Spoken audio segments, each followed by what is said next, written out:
Добрата молитва. Господи Боже наш, благи и небесен баща, който си ни подарил живот и здраве, за да ти се радваме.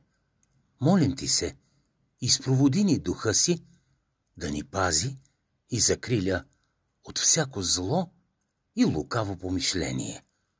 Научи ни да правим Твоята воля, да осветяваме Твоето име и да Те славословим винаги.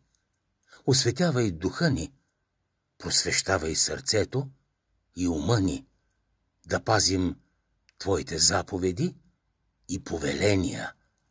Вдъхвай в нас с присъствието си чистите си мисли и ни опътвай да Ти служим с радост.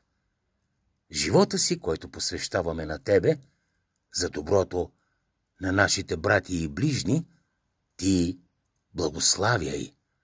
Помагай ни и ни съдействай да растем във всяко познание и мъдрост, да се учим от Твоето Слово и да пребъдваме в Твоята истина.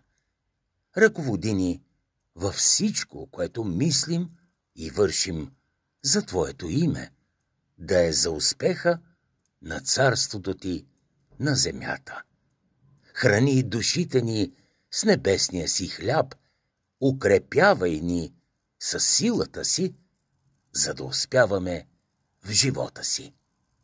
Като ни даваш всички Твои благословения, приложи и любовта си да ни е вечен закон, защото на Тебе принадлежи царството, силата и славата за винаги.